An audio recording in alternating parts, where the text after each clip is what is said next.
Hello my dear students, most welcome है आप सभी का अपना इस यूट्यूब चैनल शिक्षा संकल्प में। प्यारे बच्चों, आज हम आप सभी को केमिस्ट्री का ये फर्स्ट क्लास है, यानी पहला वीडियो है। जो पहला वीडियो में आप सभी को हम सबसे पहले क्या बताने वाले हैं कि आप सभी के केमिस्ट्री बुक में कौन कौन सा चैप्टर है, तो वो चैप्टर आप सभी को बताने वाले हैं। तो केमिस्ट्री बुक में आप सभी के लिए सबसे पहला चैप्टर कौन सा है कि रासायनिक अभिक्रिया एवं समीकरण। रासायनिक अभिक्रिया एवं समीकरण। दूसरा चैप्टर कौन सा है? अम्ल, अम्ल, भस्म और क्या है? लवण। अम्ल, भस्म और लवण। तीसरा चैप्टर क्या है? धातु और क्या है? अधातु। चौथा चैप्टर क्या है? कार्बन तथा इसके यौगिक। कार्बन तथा इसके यौगिक।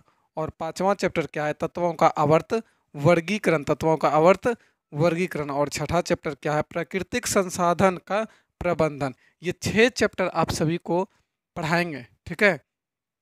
तो आप लोग ये 6 चैप्टर अच्छी तरह से पढ़िएगा।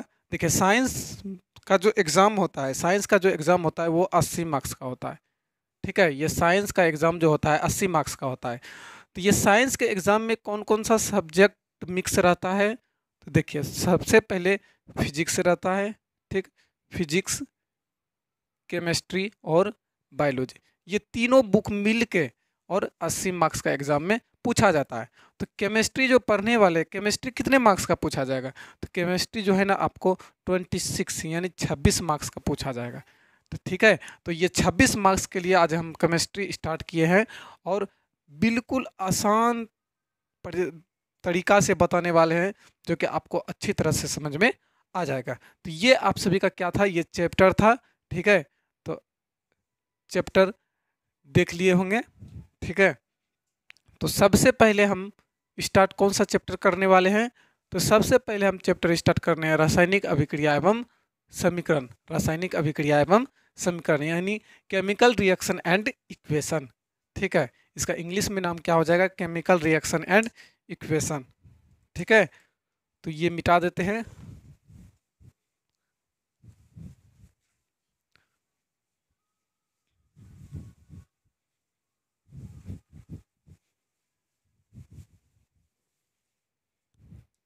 इसका इंग्लिश में नाम क्या हो जाएगा? Chemical reaction, chemical reaction and equation. Chemical reaction and equation, ये आप लोग का पहला चैप्टर है, ठीक है। ये आप लोग का पहला चैप्टर है।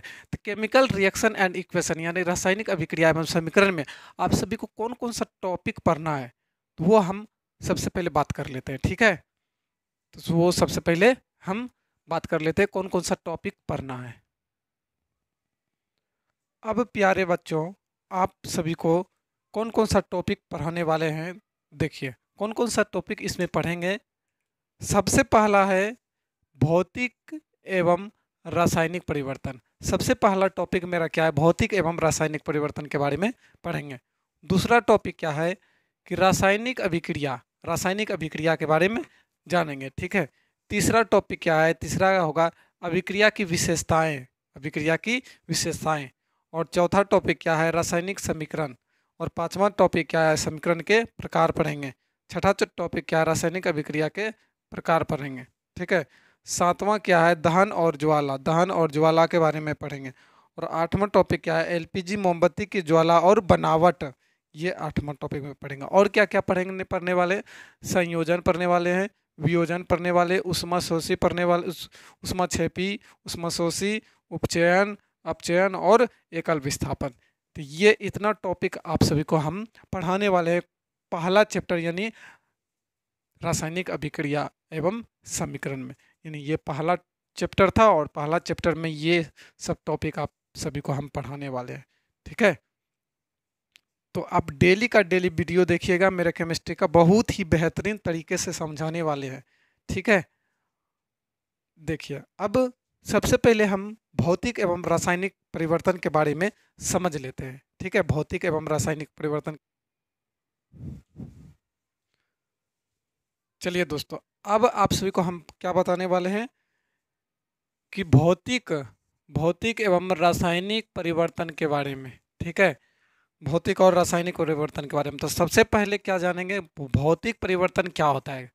कौन सा परिवर्तन, भौतिक परिवर्तन। तो वह परिवर्तन जिसमें पदार्थों के भौतिक भौतिक गुणों में परिवर्तन होता है, भौतिक गुणों में परिवर्तन होता है, परंतु परंतु रासायनिक गुणों में परिवर्तन नहीं होता है, कोई परिवर्तन नहीं होता है, तो उसे क्या कहेंगे, हम भौतिक परिवर्तन कहेंगे। ठीक है, तो वह परिवर्तन जो भौतिक गुणों में परिवर्तन होगा लेकिन रासायनिक गुणों में परिवर्तन नहीं होगा, तो वैसे उसे क्या कहेंगे, भौतिक परिवर्तन कहेंगे। जैसे मोम का पिघलना, फलों का सलाद बनना, तो ये सब कौन सा होगा, ये भौतिक परिवर्तन होगा। दूसरा क्या है, रासायनिक परिवर्तन जस्ट भौतिक परिवर्तन का क्या है, जस्ट भौतिक परिवर्तन का उल्टा है, यानी अपोजिट है। ठीक है, तो रासायनिक परिवर्तन देखिए क्या है, वह परिवर्तन जिसमें पदार्थ के रासायनिक गुणों में परिवर्तन होता है, रासायनिक गुणों में परिवर्तन होता है, परंतु भौतिक गुणों में परिवर्तन नहीं होता है, भौतिक गुणों में कोई परिवर्तन नहीं होता है, तो उसे क्या कहेंगे, रासायनिक परिवर्तन कहेंगे। इसका मतलब क्या कि रासायनिक परिवर्तन वह परिवर्तन जिसमें पदार्थ के रासायनिक गुणों में परिवर्तन होता है, रासायनिक गुणों में परिवर्तन होता है, लेकिन भौतिक गुणों में परिवर्तन नहीं होता है, तो वैसे परिवर्तन को क्या कहेंगे, रासायनिक परिवर्तन। जैसे दूध से दही बनना, कौन सा परिवर्तन, रासायनिक परिवर्तन। लोहे में जंग लगना, तो कौन सा परिवर्तन, तो रासायनिक परिवर्तन। लकड़ी तथा कागज का जलना, कौन सा परिवर्तन, तो रासायनिक परिवर्तन। ठीक है, तो यहाँ तक आप सभी को अच्छी तरह से समझ में आ गया होगा। अब आप सभी को बताने वाले हैं कि भौतिक परिवर्तन और रासायनिक परिवर्तन में क्या अंतर है। ठीक है, तो यहाँ तक आप सभी लोग पहले उतार लीजिए।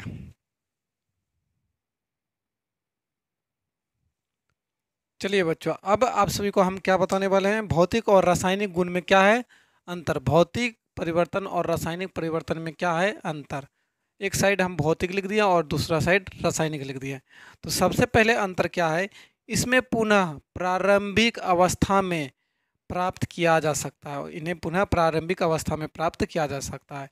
और रासायनिक में क्या होगा, इसमें पुनः प्रारंभिक अवस्था में प्राप्त नहीं किया जा सकता है।